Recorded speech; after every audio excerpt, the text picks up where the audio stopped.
This is Dubai's latest landmark. An architectural marvel and immersive futuristic experience that was years in the making. I'm Dan Murphy on assignment for CNBC at the Museum of the Future. Much of the museum focuses on an idea of what the future might look like, but one floor is dedicated to some of the technologies and innovations that could soon play a role in our lives. Appropriately named Tomorrow Today, the exhibition features concepts from around the world. And to learn more, I met with Hana Al-Amhari. I'm the Associate Partnership Manager at the Museum of the Future, and I look after the partnerships here at the Tomorrow Today exhibit. What can you tell me about some of the technologies, some of the exhibits that are actually on display here? The Tomorrow Today exhibits here that are displaying very interesting topics that can tackle so many challenges, such as the future of transport, the future of energy, the future of sustainable buildings, some social and political challenges that will affect the human quality of life.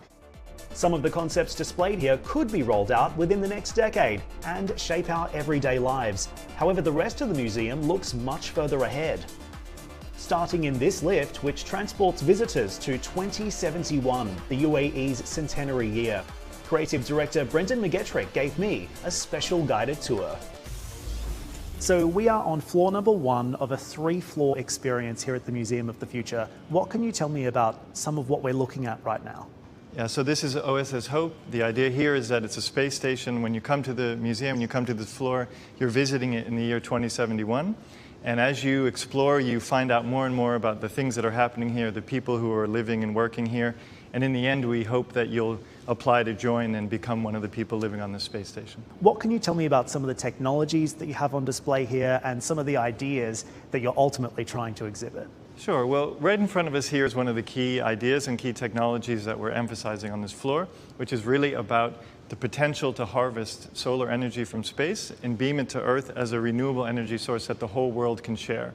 So what you see on this table are different components of a system that we're proposing, which basically collects solar energy via a ring of solar panels around the moon, shoots it to Earth via satellites, and then shares it by a global grid all over the world.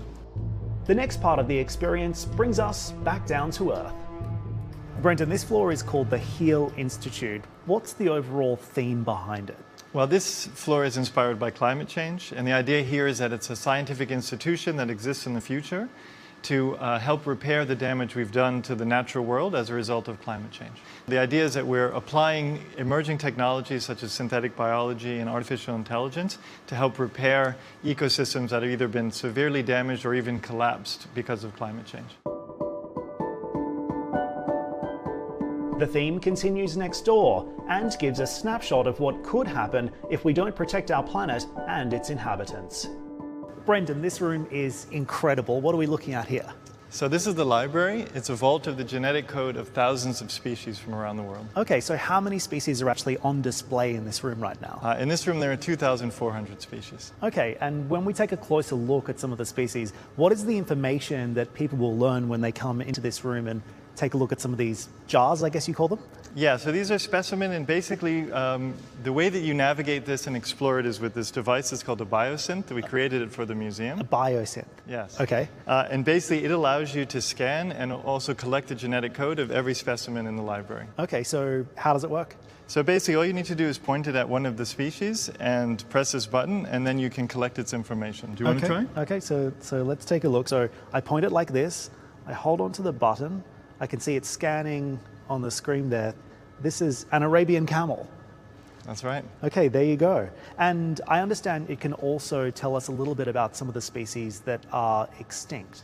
Yeah, so one of the things, because the entire museum is taking place in the year 2071, we wanted to anticipate and encourage people to think about the possible effects of climate change. So we introduced a number of extinct species that are currently living but are severely endangered. So one of them, if you press here, is a bat that is on the verge of extinction, and we've anticipated being extinct, and that's why its jar glows red. And Brendan, as new species are discovered, will we see more being added to the collection here? Not only discovered, but also invented. One of the themes of this floor is synthetic biology, and what we want to encourage people to understand is that actually, through the combination of genetic code, new species are actually being created already today.